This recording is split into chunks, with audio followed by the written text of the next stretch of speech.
for that. Every husband here who controls the money in the house, raise your hand. My beloved and beautiful wife, Janice, controls the checkbook. So it's her generosity that makes this possible. That being said, a little brief thing. Shannon isn't going to make it here today. She is with the entire, with the inside staff of North American Property. They're in New York. They got a huge. They rented a huge room, and they have leading architects, and they are designing the new part of Sayreville. So I just texted her because Annie asked me. She said, "Is Shannon coming today?" And she was so nervous when she first came here. And I said, "Shannon, we're friendly people." I said, and in a very short amount of time, people are going to say, "Hey, Shannon, how are you?" So for our little friend from Atlanta, she's going to bring us good stuff, and we wish them Godspeed and good luck. Now, something a little closer to home. I have, in the 18 years, come January 1st, it'll be 18 years that I'm your mayor. Thank you. And I have never taken this as a time to be political, but this concerns me. That crazy young man that drove over and killed 8 people yesterday is living in Patterson, New Jersey. I've never been political, but we cannot afford to be a sanctuary. He's a bad guy, he's a murderer, he's a terrorist. He killed these 8 people and left their families in a state of grief. He left his own wife and 2 kids. They're done. I mean, they're going to get shipped back to wherever they came from. But this is America, and this is for Americans that share our values and believe in our values. That's as political as I'm going to get. So it's a I really believe God's greatest creation is the American culture and the American society, because no matter who you are, no matter where you came from, you got to remember, Bill Clinton became our president. He came really out of poverty, a single mom, right? He rose to the most powerful position in this world. I didn't vote for him, but I give him tremendous credit. Barack Obama came from a very humble beginning, right? Became the president of the United States. You don't have to be wealthy here to be successful. The starting line is the same for everyone. And that makes us so singularly unique in all the world. Doesn't matter who your dad was, your granddad, your grandmother, matters who you are. So I believe that God has a special place for us, and He watches over us. But saying that, I also think He expects us to get off our dukkes and to take care of things. So, that being said, I didn't come around and kiss the girls and shake their hands today because I'm fighting a cold. So, please excuse me. But it was important for me to come here. I have a special guest. This young man, his name is Jerry Riccardi. He's with JCP&L. And just a little story. When Hurricane Sandy came here, we had 2 management meetings a day. And before we started the meetings, we waited for Jerry's report to tell us what was happening with the electrical grid. John, one at a time. Anyway, and the great thing about Jerry is that whether it was good news or bad news, he gave it to you straight, right? He didn't tell you what you wanted to hear. He told you the way it is. And because he did that, we were able to make the decisions in the best interest of Sayreville. So with that, my good friend and a great friend of Sayreville, Jerry Riccardi.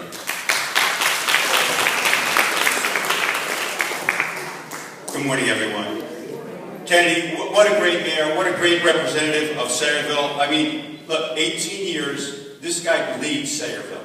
All the time, he's talking, he's out promoting your municipality, not only in this municipality, but throughout the state. So another round of applause for Kennedy, please.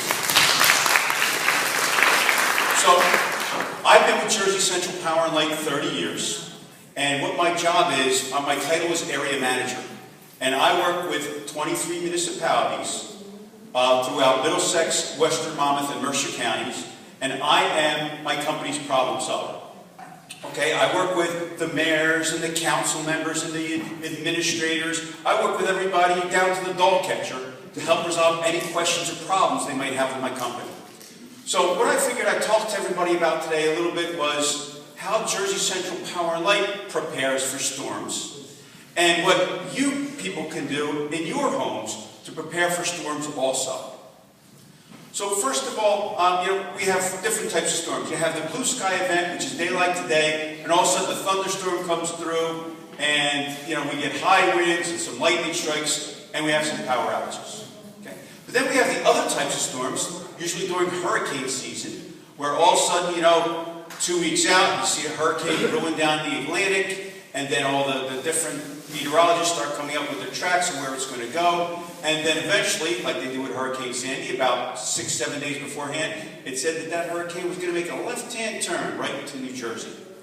Well, we're preparing, even when the track wasn't coming to New Jersey, we're preparing before that. We have meteorologists on our staff that also monitor the storm events. But when we see that it's going to make that left-hand turn in New Jersey, the first thing we do is we talk about logistics. We want to talk about what additional equipment we need. Hurricane Sandy, we replaced over 6,700, that's 6,700 poles. 10,000 transformers had to be replaced. So we're looking at this event and we're saying, okay, we got to pull in this equipment from other companies. And Jersey Central Power and Light, we're part of the First Energy family of companies, which is a very good thing, because we have utility companies across Pennsylvania, West Virginia, Maryland, and Ohio. So when we need additional equipment, we can pull it from those companies. When we need additional line workers, and at Jersey Central Power and Light, we have about 1,400 people in the state of New Jersey. Okay, during Hurricane Sandy, we had 13,000 people working on restoration efforts. So just about 10 times the amount of employees we normally have, that's what we had coming here to support us for this hurricane. And so what we'll do, though, is we might not necessarily stage those crews in New Jersey, because think if we staged them down at the Barrier Islands and all the flooding and devastation that was there. Look at some of the low spots just along the Raritan here where they got flooded. So a lot of the crews were staged out in Reading, Pennsylvania, which one of our sister companies is right there, and it's a quick hour-and-a-half, 2-hour ride. They were in our service territory, ready to get to work. But one of the things we learned from Hurricane Sandy is, what does everybody want to know when a hurricane hits and their power goes out? What do you want to know? When the lights are coming back on. Exactly. Exactly. So what we do now is we partner with a lot of the local electricians, a lot of the IBEW brotherhoods, that they know our infrastructure, okay? And so we partner with them, we give them smartphones, and they'll go out there and then we're going to say, okay, go down to 423 Main Street. Let's see what we have there. Why is the senior center out? Oh, okay, wow, that tree fell 3 blocks up, took 2 poles down. So they'll get that information into our system, so we can build what we call the footprint of the storm.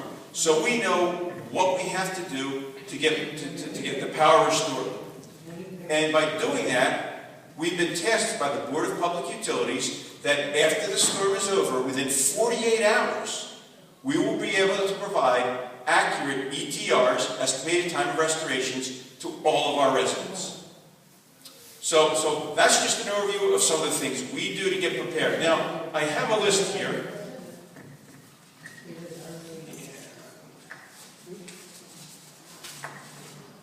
Just some things that everybody here can do, just so you can prepare for some of these outages. First of all, everybody should have a family disaster plan, okay? Because you need to have, like, let's say all the cell towers went down, because I know I'm addicted to my cell phone too, and I can reach my wife and my kids, but if the cell phone towers go down, you might not be able to get cell phone contact. I still have a hardwired phone in my house also, but you should pick a third party, hopefully even out of state, that you can communicate through in case you can't communicate to each other. So I use my Aunt Irene. She's out in Pennsylvania, and we can always call through her if we can't get communications locally.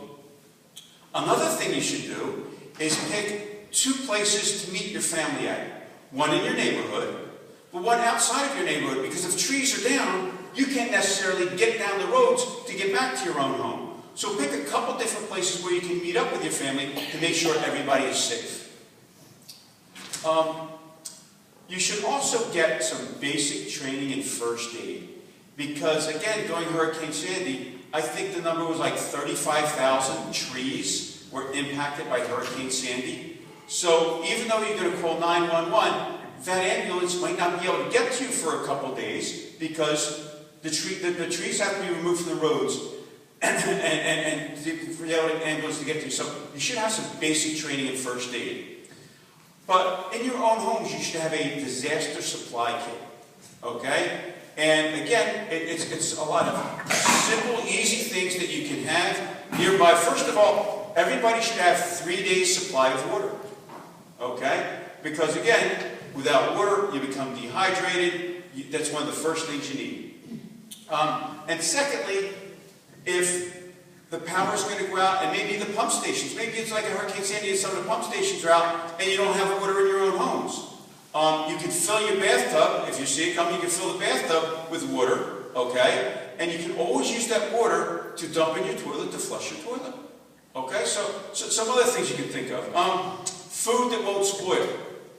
I'm from Hamilton Township, Mercer County. My grandparents on my father's side came over from Italy, and my grandfather sold fresh fruits and vegetables. My grandmother sold live chickens. You would pick the chickens, you would break its neck. And so I'm used to a lot of fresh fruits and vegetables. Okay, when I saw Hurricane Sandy coming, I bought canned peaches, canned pears, I bought canned green beans, because again, I knew that my family, I had to come to work. I had to provide for my family. So everybody needs to do some things to provide for yourself. So get some food that won't spoil.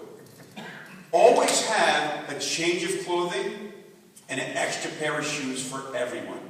Because there's nothing worse. You get a storm in the wintertime, and you're getting ready, and you have to evacuate, and you have your sneakers on, you step outside, and you step in a puddle. And once your feet are cold, your whole body is cold, and you are miserable. So always bring an extra change of clothing, some extra shoes. Have a blanket or a sleeping bag for each person. Again, I was talking about first aid. Have a first aid kit. Okay? Make sure, and you know, listen, I'm a senior also. I turned 60 this July. I am on a couple prescription medications. Make sure you have a little, I have a little travel bag with my prescription and medications there in case I need to go. Okay? You need those medications with you. Have a little toolkit, a hammer, a couple screwdrivers, some duct tape in case something comes up and you need that. A portable radio and batteries. How many people have portable radios anymore? Okay, a few, yeah. But you should have a portable radio because if the power's out, that's how you can get some updates. A flashlight. Oh my gosh, there's nothing worse than, okay, all of a sudden something's happened, you have to evacuate your house, the power's out, and now it's dark outside, and now you're trying not to trip over the tree branches down and stumble. Always have that flashlight to help show you the way. Another crazy thing that I never thought of until somebody told me, have an extra set of car keys. Okay? Because if something happens and you drop your keys or you lose one set of keys, if you have that second set of keys, it'll be vital for you. Always have a little extra cash and bring your credit cards. But again, during Hurricane Sandy, when the power was out, they couldn't run your credit cards, so having a little cash is always crucial. And just a couple of things. What I did before Hurricane Sandy came, I took gallon water jugs and I put them in my freezer. And so it kept my freezer, my refrigerator cold for about 3 days. So the first 3 days, all my food in my refrigerator stayed good because I had pre-planned and did that. You should always unplug any sensitive electronics, your big screen TV sets, your computers, because when the power goes on and off, it could cause a surge. And lastly, if you use any type of portable generators, be sure to keep them outside. We've had people get asphyxiated from the carbon monoxide because they put them in their garage or in their So, can you take any questions? You're the only thing standing between breakfast and the... So when I start talking, I keep going. So, if anybody has any questions, I'll hang around for a little bit, go up and see me. Or, You gotta go around to the table. I'll come around, yeah, I'll come around and see, yeah. Oh, you forgot to mention that to have a non-electric can opener. Absolutely. That's an awesome suggestion. Have a non-electric can opener because, again, you can't open your cans. Yes, very good. Well, thank you, everybody. And there's some pens from Jersey Central Power. I got some pens over. Oh, well, the lady's coming to hand them out.